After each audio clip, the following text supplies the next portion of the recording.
Hello friends, तो आज के वीडियो में हम लोग देखेंगे आधुनिक भारत का इतिहास। पहला टॉपिक है मुगल साम्राज्य का पतन और स्वायत्त राज्यों का उदय। तो पहला क्वेश्चन देखिएगा, बक्सर की लड़ाई के बाद किस संधि पर हस्ताक्षर किए गए? तो किस संधि पर किए गए? तो इलाहाबाद की संधि। नेक्स्ट क्वेश्चन देखिएगा,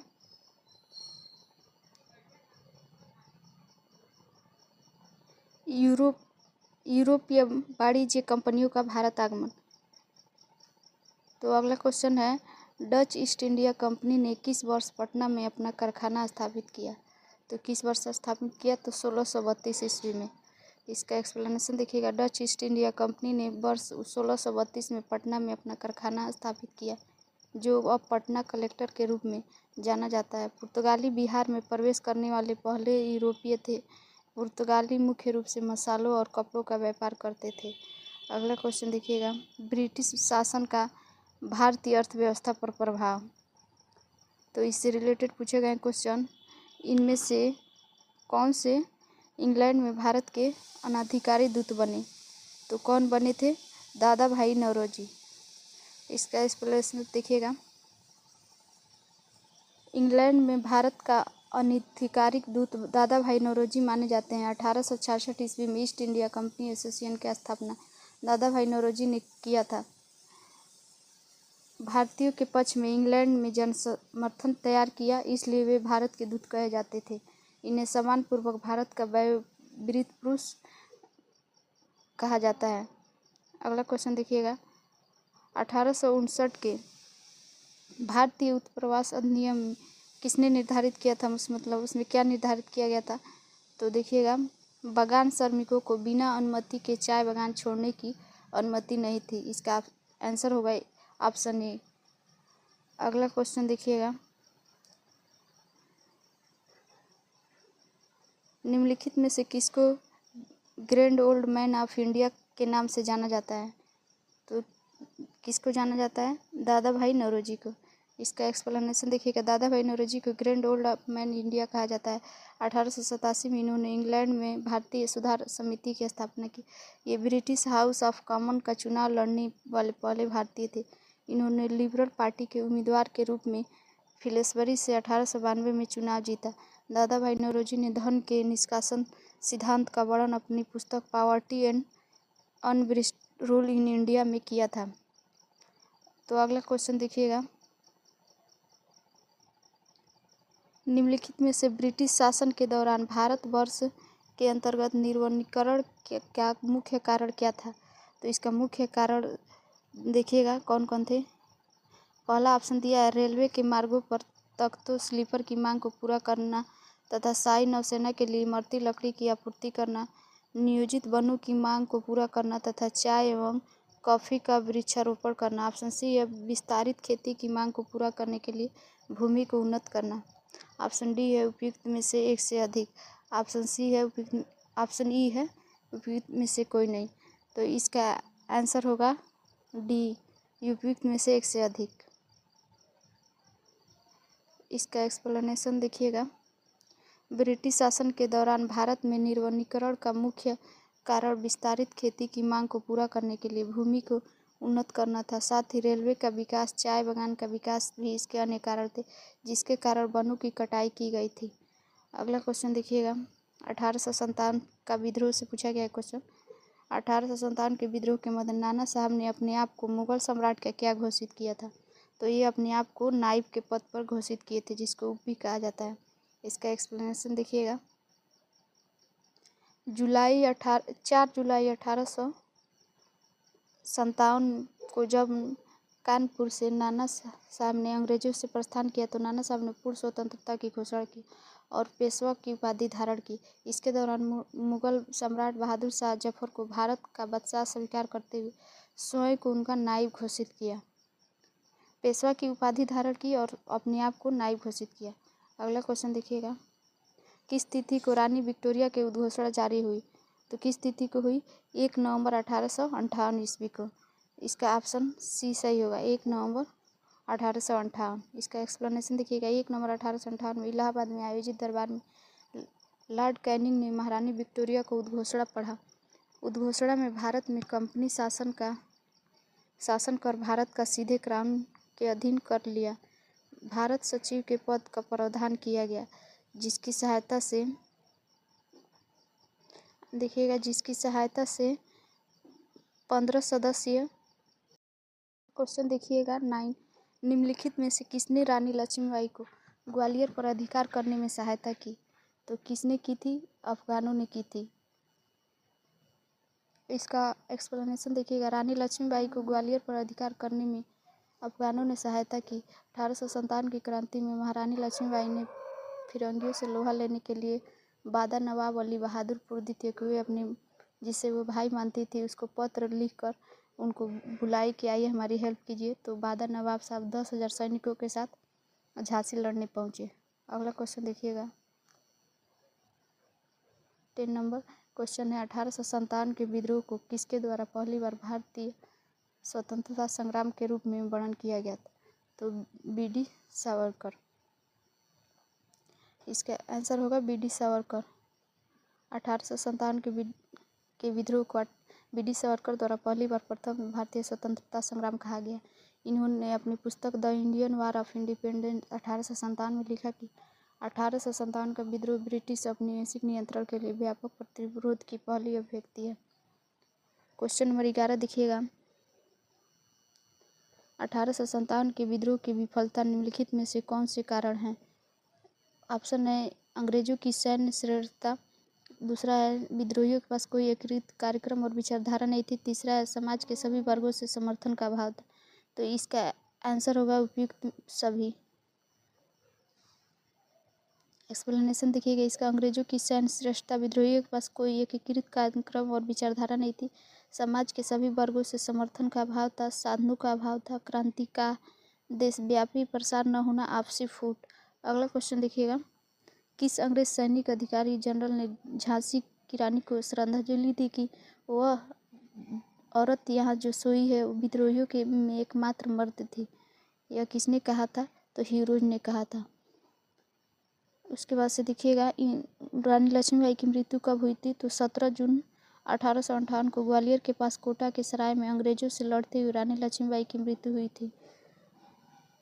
अगला टॉपिक है अन्य जन आंदोलन। 1757 से 1857 के बीच में कौन सी घटना हुई उससे रिलेटेड क्वेश्चन पूछे गए। तो देखिएगा क्वेश्चन है, किसने कर की नई व्यवस्था के विरुद्ध शोषणकारी विरुद्ध शक्तियों का विरोध किया?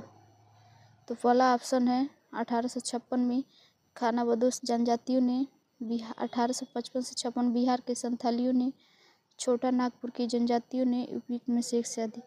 तो इसका आंसर होगा देखिएगा बी, संथाल विद्रोहियों ने। 1855 से 56 में विद्रोह के संथाल आदिवासियों ने ब्रिटिश अधिकार में लागू की गई नीति के विरुद्ध सशस्त्र विद्रोह किया। इसे संथाल विद्रोह या संथाल हुल कहा जाता है। इस विद्रोह का नेतृत्व सिद्धू कान्हू भैरव चांद नामक 4 भाइयों ने किया था, जिसमें सिद्धू कान्हू प्रमुख नेतृत्वकर्ता थे। यह विद्रोह लगभग 1 वर्ष तक चला था। अगला क्वेश्चन देखिएगा, किसके नेतृत्व में संथाल विद्रोह 1855 से 56 के मध्य हुआ? तो किसकी उपयुक्त व्याख्या देखें, सिद्धू और कान्हू के। इसमें से ऑप्शन ए है राजकुमार शुक्ल, एस.एन. सिन्हा, सहजानंद सरस्वती, उपयुक्त में से एक से अधिक, और उपयुक्त में से कोई नहीं। तो इसका आंसर होगा उपयुक्त में से कोई नहीं। अगला क्वेश्चन देखिएगा, बंकिम चंद्र चटर्जी का उपन्यास आनंद मठ में किस विद्रोह का उल्लेख है? तो किसका है? सन्यासी विद्रोह का है। बंकिम चंद्र चटर्जी के उपन्यास आनंद मठ में सन्यासी विद्रोह का उल्लेख यह बांग्ला भाषा का एक उपन्यास है। इसका प्रकाशन 1882 ईस्वी में हुआ था। तो आनंद मठ का प्रकाशन कब हुआ था? तो 1882 ईस्वी में। अगला क्वेश्चन देखिए, बंकिम चंद्र चटर्जी के आनंद मठ में विद्रोह का उल्लेख किस में है? तो सन्यासी में है। और अगला क्वेश्चन इसका देखिएगा 17 नंबर, बंकिम चंद्र चटर्जी के उपन्यास आनंद मठ प्रकाशित किया गया था। देखिए फिर से रिपीट किया ये क्वेश्चन TRE 3 के प्राइमरी एग्जाम में, जो री एग्जाम हुआ था उसमें। तो इसका ऑप्शन होगा बी, 1882 ईस्वी। अगला क्वेश्चन देखिएगा, निम्नलिखित में से कौन सी घटना सबसे पहले हुई? तो कौन सी घटना सबसे पहले हुई? ऑप्शन ए संथाल विद्रोह, ऑप्शन बी है बिरसा मुंडा का विद्रोह, सी है ताना भगत आंदोलन, ऑप्शन डी है उपयुक्त में से एक से अधिक, ऑप्शन ई है उपयुक्त में से कोई नहीं। तो सबसे पहले घटना कौन सा हुआ था? तो संथाल विद्रोह 30 जून 1855 को हुआ था। इसके नेता कौन थे? तो सिद्धू और कान्हू थे। बिरसा मुंडा का विद्रोह कब हुआ था? तो 1855 से 1900 में हुआ था। यह झारखंड के छोटा नागपुर में हुआ था। इसे मुंडा उगलान विद्रोह भी कहते हैं। और ताना भगत आंदोलन कब हुआ था? तो ये हुआ था 1914 से 20 में। ये भी झारखंड के छोटा नागपुर में हुआ था। इसके नेता जतरा उराव थे। तो ताना भगत आंदोलन के नेता कौन थे? जो जतरा उराव थे। आगे देखिएगा, ताना भगत आंदोलन संबंधित है। तो ये किससे संबंधित है? तो आदिवासी आंदोलन से संबंधित है। यह आंदोलन अप्रैल 1914 से 1919 के तक चला। यह बिहार, जो वर्तमान झारखंड राज्य के छोटा नागपुर पठार में जतरा भगत और तुसिया भगत द्वारा किया गया था। इसे उराव ताना भगत आंदोलन के नाम से भी जानते हैं। अगला क्वेश्चन देखिएगा, कौन सा विद्रोह आंदोलन लंबी दाढ़ी रखने पर कर लगाए जाने के कारण हुआ था? तो बहावी आंदोलन। बहावी आंदोलन विद्रोह लंबी दाढ़ी रखने पर कर लगाए जाने के कारण हुआ। यह आंदोलन 1831 ईस्वी में था। इसके नेता सर सैयद अहमद थे। अगला क्वेश्चन देखिएगा, 1817 में कलकत्ता में हिंदू कॉलेज की स्थापना किसने की? तो कलकत्ता हिंदू कॉलेज की स्थापना किसने की? तो डेविड हेयर ने। इसका एक्सप्लेनेशन देखिएगा, 1817 में कलकत्ता में हिंदू कॉलेज की स्थापना राजा राम और डेविड हेयर ने की थी। हिंदू कॉलेज वर्तमान में प्रेसिडेंसी विश्वविद्यालय के रूप में जाना जाता है। अगला क्वेश्चन देखिएगा, 1863 में इंडियन सिविल सर्विस पास करने वाले प्रथम भारतीय कौन थे? तो ये कौन थे? सत्येंद्र नाथ ठाकुर। 1863 में इंडियन सिविल सर्विस पास करने वाले प्रथम भारतीय सत्येंद्र नाथ ठाकुर थे। सत्येंद्र नाथ ठाकुर 1865 में अहमदाबाद के सहायक मजिस्ट्रेट और कलेक्टर के पद पर काम करना शुरू किए। वे सिविल सर्विस में 30 सालों तक कार्य किए। अगला क्वेश्चन देखिएगा, उठ के 1854 के प्रेषण के संबंध में निम्नलिखित में से कथनों पर विचार कीजिए। फर्स्ट है, इसने उच्च अध्ययन के लिए शिक्षा के माध्यम अंग्रेजी में सिफारिश की। सेकेंड है, महिला शिक्षा और व्यावसायिक प्रशिक्षण पर जोर दिया।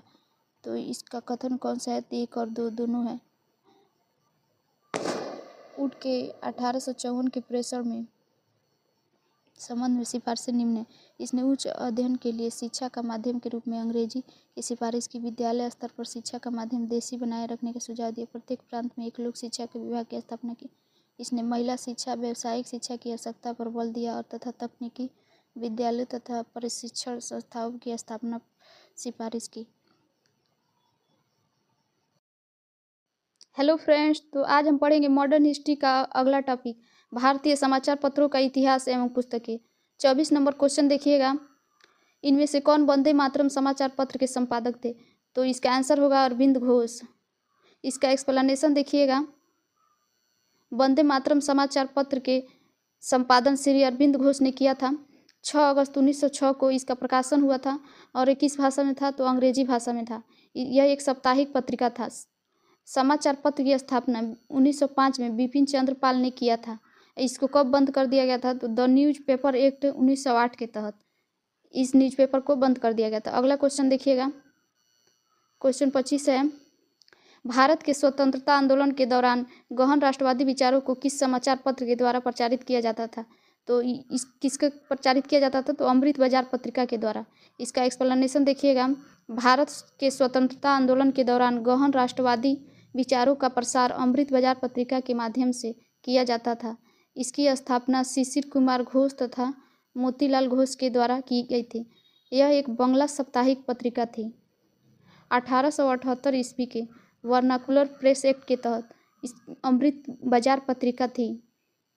अगला क्वेश्चन देखिएगा, द व्हील्स ऑफ हिस्ट्री इतिहास के पहिए नामक पुस्तक किसके द्वारा लिखा गया है? तो ये किसके द्वारा लिखा गया है? राम मनोहर लोहिया के द्वारा। इसका एक्सप्लेनेशन देखिएगा, और भी बुक के नाम दिए गए हैं, the wheels of history Ram Manohar Lohia. अगला है गीता रहस्य, इसको किसने लिखा है? तो लोकमान्य बाल गंगाधर तिलक ने। और नेक्स्ट है प्रिजन डायरी 1975 ईस्वी में, किसने लिखा था? तो जयप्रकाश नारायण ने। अगला क्वेश्चन देखिएगा, अब्दुल कलाम आज़ाद के द्वारा किस पत्रिका को संपादित किया गया था? तो किस पत्रिका को संपादित किया गया था? अल हिलाल को। इसका और भी बुक के नाम देखिएगा, दिया गया है एक्सप्लेनेशन में, अल हिलाल अब्दुल कलाम, कामरेड मोहम्मद अली जौहर, जमींदार मौलाना जफर अली खां, बंगाल गजट गंगाधर भट्टाचार्य। अल हिलाल पत्रिका किसने लिखा था? तो अब्दुल कलाम ने। कामरेड पत्रिका किसने लिखा? तो मोहम्मद अली जौहर ने। जमींदार पत्रिका किसने लिखा? तो मौलाना जफर अली खां ने। बंगाल गजट पत्रिका किसने लिखा? तो गंगाधर भट्टाचार्य ने। अगला क्वेश्चन देखिएगा, राष्ट्रवादियों के दैनिक समाचार पत्र द इंडियन नेशन का प्रकाशन कब प्रारंभ हुआ? तो इसका आंसर देखिएगा कि कब प्रकाशन हुआ। ऑप्शन दिया है ए 1930, बी दिया है 1931, सी है 1940, डी है उपयुक्त में से एक से अधिक। तो इसका आंसर होगा बी 1931। राष्ट्रवादी दैनिक समाचार पत्र द इंडियन नेशन का प्रकाशन 1931 ईस्वी में प्रारंभ हुआ था। यह पटना से प्रकाशन इसका किया गया था। अगला क्वेश्चन देखिएगा, बंगाल व बिहार के नील कृषकों की दशा का वर्णन करते हुए नील दर्पण नाटक किसके द्वारा लिखा गया है? तो किसके द्वारा लिखा गया है? तो दीनबंधु के द्वारा। इसका एक्सप्लेनेशन देखिएगा, नील दर्पण दीनबंधु मित्र की रचना है। प्रख्यात बंगला नाटककार दीनबंधु मित्र द्वारा रचित नील दर्पण कब प्रकाशित हुई? तो 1860 ईस्वी में। इसमें नील आंदोलन का विस्तृत वर्णन किया गया है। अगला क्वेश्चन देखिएगा, इंडिया डिवाइडेड पुस्तक किसने लिखी है? तो इंडिया डिवाइडेड पुस्तक किसने लिखी है? डॉक्टर राजेंद्र प्रसाद ने लिखी है। इंडिया डिवाइडेड भारत के प्रथम राष्ट्रपति डॉक्टर राजेंद्र प्रसाद के द्वारा लिखी गई है, जबकि the discovery of India Pandit Jawaharlal Nehru के द्वारा लिखी गई है। अगला क्वेश्चन देखिएगा, यंग इंडिया पत्रिका के संपादन किसने किया था? तो किसने किया था? महात्मा गांधी जी ने। इसका एक्सप्लेनेशन देखिएगा, यंग इंडिया पत्रिका का संपादन महात्मा गांधी ने किया था। साप्ताहिक पत्रिका यंग इंडिया का प्रयोग महात्मा गांधी द्वारा अपनी विचारधारा, सत्याग्रह और अहिंसा के प्रचार के लिए किया गया था। अगला क्वेश्चन देखिएगा, हुंकार साप्ताहिक पत्रिका के प्रकाशन से कौन संबंधित थे? तो कौन संबंधित थे? ऑप्शन है जमुनाकार जी, बी है राहुल संकृत्यान, सी है सहजानंद सरस्वती, डी यह उपयुक्त में से एक से अधिक, ई है उपयुक्त में से कोई नहीं। तो इसका आंसर हो गया उपयुक्त में से एक से अधिक। हुंकार हिंदी साप्ताहिक पत्रिका के प्रकाशन इन तीनों ने किया था। तो देखिएगा इसका एक्सप्लेनेशन, वर्ष 1940 ईस्वी में हुंकार नाम का साप्ताहिक पत्रिका के प्रकाशन से यमुनाकार जी, राहुल संकृत्यान और स्वामी सहजानंद सरस्वती संबंधित थे। राहुल संकृत्यान इसके संपादक थे। स्वामी सहजानंद सरस्वती इस पत्रिका के प्रमुख प्रकाशक थे। अगला क्वेश्चन देखिएगा, Pakistan or the partition of India किसने लिखा?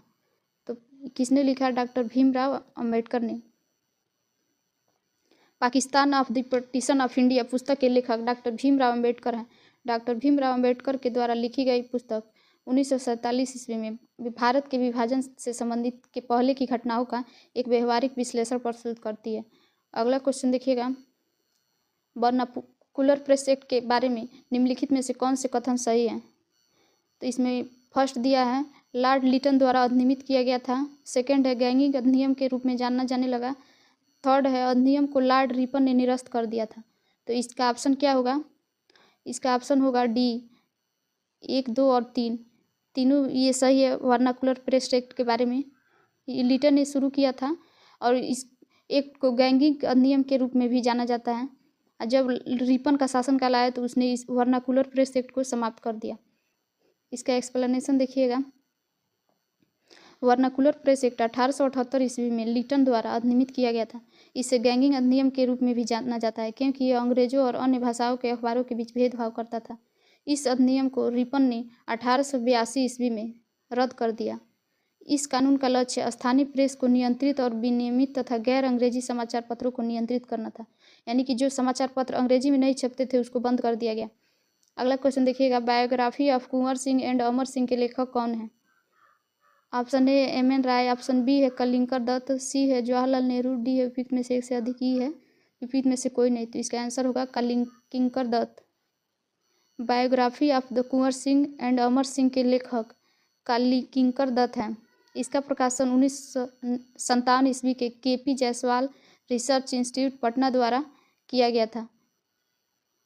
कुंवर सिंह जगदीशपुर के परमार राजपूतों के परिवार से थे, जो वर्तमान में बिहार के भोजपुर जिले का एक हिस्सा है। वीर कुंवर सिंह तथा उनके भाई अमर सिंह ने 1857 के विद्रोह का नेतृत्व किया था। अगला क्वेश्चन देखिएगा,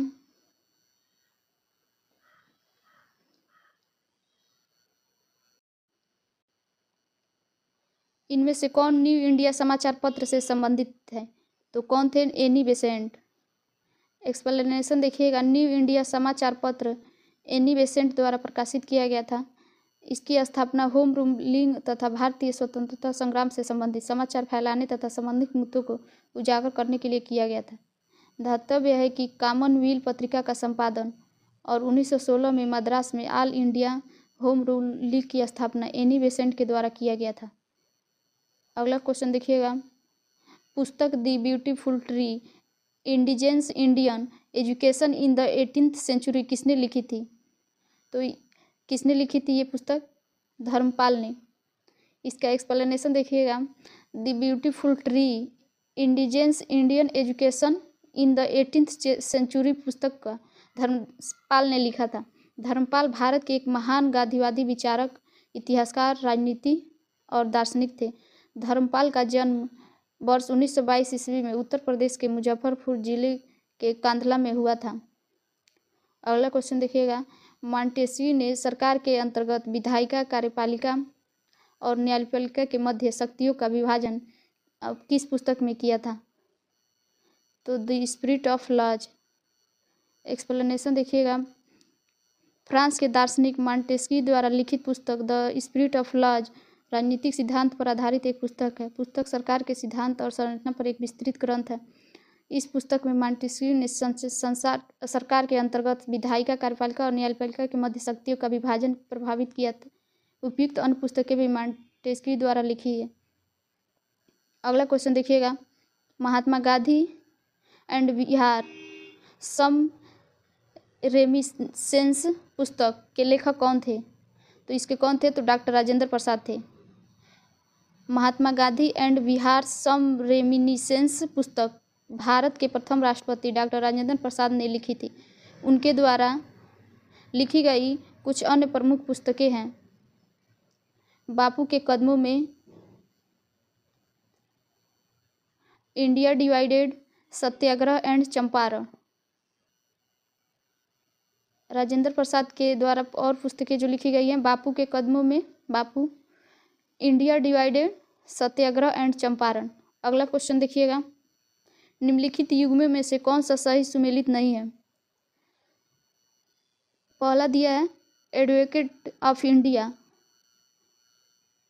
दादा भाई नौरोजी, यंग इंडिया के लेखक महात्मा गांधी, और इंडियन स्पेक्ट्रम के सुरेंद्र बनर्जी। डी है उपयुक्त में से एक से अधिक, ई है उपयुक्त में से कोई नहीं। तो इसका आंसर होगा उपयुक्त एक में से एक से अधिक। एडवोकेट ऑफ इंडिया के लेखक दुर्गादास बसु हैं। इंडियन स्पेक्ट्रम का संपादन B.M. मलाबारी ने 20 वर्षों तक किया था। यंग इंडिया का संपादन गांधी जी ने किया था। अगला क्वेश्चन देखिएगा, निम्नलिखित कथनों में से कौन सा सही है? फर्स्ट ऑप्शन है a bunch of old letter का लेखन डॉक्टर राजेंद्र प्रसाद ने किया था।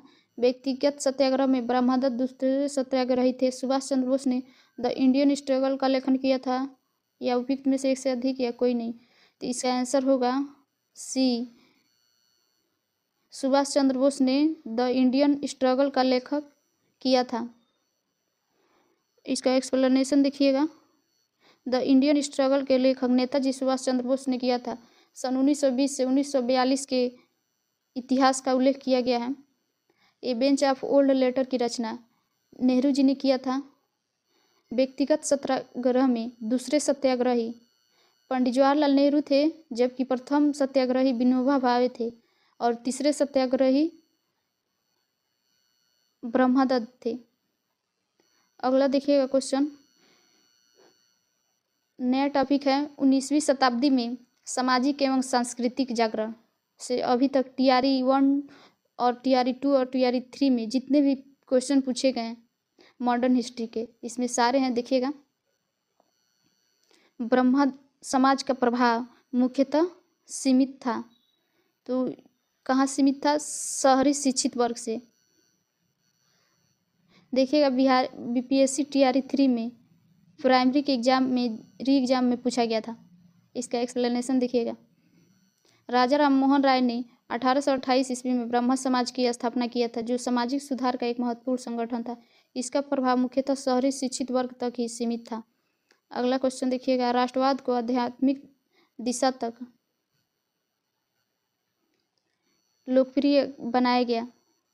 तो पहला ऑप्शन है स्वामी श्रद्धानंद, बी है राजा राम मोहन राय, सी है स्वामी विवेकानंद, डी है विविध में से एक से अधिक।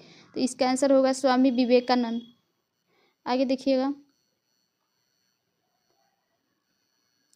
आर्य समाज की स्थापना किसने की थी? तो आर्य समाज की स्थापना दयानंद सरस्वती ने की थी। आर्य समाज की स्थापना कब हुआ था? तो 1875 ईस्वी में बम्बई में हुआ था। इसका उद्देश्य क्या था? तो प्राचीन वैदिक धर्म की शुद्ध रूप में पुनः स्थापना करना, सामाजिक उत्थान था। 1877 ईस्वी में लाहौर में आर्य समाज का मुख्यालय स्थापित किया गया था। अगला क्वेश्चन देखिएगा। भारत में सेल्फ रिस्पेक्ट मूवमेंट किसने प्रारंभ किया? तो ये किसने प्रारंभ किया था? ऑप्शन देखिएगा। ज्योतिबा फुले, नारायण स्वामी, अंबेडकर जी, उपयुक्त में से एक से अधिक, उपयुक्त में से कोई नहीं। तो इसका आंसर होगा उपयुक्त में से कोई नहीं। आत्मसम्मान आंदोलन की स्थापना ईबी रामास्वामी नायकर ने किया था 1925 ईस्वी में तमिलनाडु में। इसका मुख्य उद्देश्य था ब्राह्मणवादी आधिपत्य को तोड़ने, समाज में पिछड़े वर्गों एवं महिलाओं के समान अधिकार के लिए आवाज उठाना था। 1873 में ज्योतिबा फुले ने सत्यशोधक समाज की स्थापना की थी। इंडिया फॉर इंडियंस प्रसिद्ध नारा किसने दिया था? तो इंडिया फॉर इंडियंस का नारा किसने दिया था? तो दयानंद सरस्वती ने। इसका एक्सप्लेनेशन देखिएगा। इंडिया फॉर इंडियंस का प्रसिद्ध नारा स्वामी दयानंद सरस्वती ने किया था। दयानंद सरस्वती ने 1875 ईस्वी मुंबई में आर्य समाज की स्थापना किया था। स्वदेशी व हिंदी का समर्थन करने वाला आर्य समाज का प्रथम संगठन था। इसका देखिएगा। अगला क्वेश्चन। निम्नलिखित में से कौन सा कथन सही है? पहला ऑप्शन दिया है राजा राम मोहन राय नवीन शिक्षा के अग्रणी थे। सेकेंड है दयानंद ने भारतीयों के लिए नारा दिया था। थर्ड है विवेकानंद जी ने विश्व धर्म संसद में भाग लिया था। डी है उपयुक्त में से एक से अधिक, ई है उपयुक्त में से कोई नहीं। तो इसका आंसर हो गया डी, उपयुक्त में से एक से अधिक। एक्सप्लेनेशन देखिएगा। राजा राम मोहन राय को भारत में नवजागरण का अग्रदूत माना जाता था। ये नवीन शिक्षा के अग्रदूत रहे हैं। इसके लिए डेविड हेयर के सहयोग से हिंदू कॉलेज 1817 ईस्वी कलकत्ता और वेदांत कॉलेज 1825 ईस्वी कलकत्ता की स्थापना किया गया था। स्वामी दयानंद सरस्वती ने आर्य समाज 1875 ईस्वी की स्थापना की। स्वदेशी और हिंदू का समर्थन करने वाला प्रथम संगठन था। इसका मानना था कि भारत भारतीयों के लिए है। स्वामी विवेकानंद ने रामकृष्ण मिशन की स्थापना 1897 ईस्वी में कलकत्ता के बारानगर में की थी। 1893 में अमेरिका के शिकागो शहर में आयोजित विश्व धर्म सम्मेलन भारत का नेतृत्व किया था। इस सम्मेलन में भौतिकवाद व अध्यात्म के मध्य संतुलन स्थापित करने पर बल दिया गया था। अगला क्वेश्चन देखिएगा। पंजाब में कूका आंदोलन का प्रारंभिक उद्देश्य क्या था? ये देखिएगा BPSC school teacher 2023 paper number 3 में पूछा गया। इसका आंसर होगा ऑप्शन ए सिख धर्म को प्रकृष्ट करना। कूका आंदोलन का प्रारंभिक उद्देश्य सिख धर्म को प्रकृष्ट करना था। कूका पंजाब में एक धार्मिक राजनीतिक आंदोलन था। कूका मुख्य रूप से सिख धर्म का हिस्सा नहीं था। लोगों को एकजुट करने के लिए सतगुरु राम सिंह ने 12 अप्रैल 1872 को कूका आंदोलन का शुरुआत किया था। अगला क्वेश्चन देखिएगा। नव भारत का पैगंबर कौन कहलाता है? तो नव भारत का पैगंबर राजा राम मोहन राय को कहते हैं। राजा राम मोहन राय को नव भारत का पैगंबर कहा जाता है क्योंकि यह भारतीयों में राजनीतिक चेतना उत्पन्न करने वाले पहले व्यक्ति थे। इन्होंने उद्देश्यों की पूर्ति करने के लिए 1828 में इन्होंने ब्रह्म समाज तथा उसके अनुयायियों द्वारा 1836 में बंग भंग प्रकाशक सभा की स्थापना की, जो धार्मिक, नैतिक, सामाजिक और राजनीतिक प्रश्नों पर वाद विवाद करती थी। अगला क्वेश्चन देखिएगा। किस समाज सुधारक को लोक हितवादी के नाम से जानते हैं? तो किसको जानते हैं? G.H. देशमुख को। गोपाल हरि देशमुख को लोक हितवादी के नाम से जानते हैं। गोपाल हरि देशमुख महाराष्ट्र के एक समाज सुधारक और तर्कवादी थे। इन्होंने ब्रिटिश राज्य के तहत न्यायाधीश का पद संभाला था। अगला क्वेश्चन देखिएगा, किस वर्ष ऑल इंडिया वुमेन कॉन्फ्रेंस की स्थापना की गई थी? तो किस वर्ष की गई थी? 1927 ईस्वी में। अखिल भारतीय महिला सम्मेलन की स्थापना 1927 ईस्वी में की गई थी। यह दिल्ली में स्थित एक गैर सरकारी संगठन था। इस सम्मेलन की शुरुआत महिलाओं की शिक्षा को बढ़ावा देने के लिए किया गया था। अगला टॉपिक है किसान विद्रोह आंदोलन। इससे क्वेश्चन है पहला, 1918 में अहमदाबाद के मिल मालिकों और मजदूरों के मध्य विवाद में किसने हस्तक्षेप किया था? तो किसने किया था? गांधी जी ने किया था। गांधी ऑप्शन दिया है, फर्स्ट गांधी जी, सेकंड है वल्लभ भाई, थर्ड है जमेश जी टाटा। तो इसका आंसर होगा गांधी जी। देखिएगा TRE 3 एग्जाम में पूछा गया था। 1918 में अहमदाबाद के मिल मालिकों और मजदूरों के मध्य विवाद में गांधी जी ने हस्तक्षेप किया था और मिल मजदूरों के पक्ष में हड़ताल की। यहीं पर गांधी जी ने मजदूरों के पक्ष में पहली बार भूख हड़ताल की थी। अगला क्वेश्चन है, निम्नलिखित में से किस आंदोलन में गांधी जी ने भूख हड़ताल को हथियार के रूप में सर्वप्रथम प्रयोग किया था? तो कब किया था? तो अहमदाबाद हड़ताल में। अगला क्वेश्चन देखिएगा 54 नंबर, किसानों के हित में गांधी जी ने 1917 में चंपारण सत्याग्रह किसके सहयोग से किया था? तो इसका ऑप्शन देखिएगा, पहला राजेंद्र प्रसाद, सेकंड है बिरसा मुंडा, थर्ड है सत्यनारायण सिन्हा, डी है उपयुक्त में से एक से अधिक, ई है उपयुक्त में से कोई नहीं। तो इसका आंसर होगा राजेंद्र प्रसाद। मुरली भरवा ग्राम के निवासी राजकुमार शुक्ल के अनुरोध पर नील किसानों का स्थिति और विचार करने के लिए उनकी समस्याओं के समाधान के लिए गांधी जी ने चंपारण मोतिहारी जिला आए और किसानों के पक्ष में सत्याग्रह प्रारंभ किए, जिसे चंपारण आंदोलन कहा जाता था। इसके क्रम में मुजफ्फरपुर में गांधी जी से डॉक्टर राजेंद्र प्रसाद की पहली मुलाकात हुई। उन्होंने राज्य के कई बड़े वकीलों और सामाजिक कार्यकर्ताओं के सहयोग से आगे की रणनीति तय की। इस आंदोलन में गांधी जी के साथ ब्रज किशोर, महादेव देसाई, JB कृपलानी, नरहरि पारिख और मजहर उल हक भी थे। अगला क्वेश्चन देखिएगा, चंपारण नील आंदोलन के दौरान महात्मा गांधी के साथ कौन था? तो इनके साथ कौन थे? ये तीनों लोग थे, नरहरि पारिख, महादेव देसाई, अब्दुल बारी। तो इसका आंसर होगा उपयुक्त में से एक से अधिक। गांधी जी को विशेष रूप से चंपारण आने और वहां के कृषकों की दैनिक स्थिति देखने हेतु किसने अनुग्रह किया था? तो किसने किया था? राजकुमार शुक्ल ने। बारदौली सत्याग्रह के नेता कौन था? तो बारदौली सत्याग्रह का नेता कौन थे? तो वल्लभ भाई पटेल जी थे। इसका आंसर होगा बी। बारदौली सत्याग्रह सरदार वल्लभ भाई पटेल जी के नेतृत्व में गुजरात के किसानों के सरकार द्वारा लगान वृद्धि के विरुद्ध किया गया अहिंसक आंदोलन था। इस आंदोलन के दौरान गांधी जी ने बारदौली की महिलाओं की ओर से वल्लभ भाई पटेल को सरदार की उपाधि दी।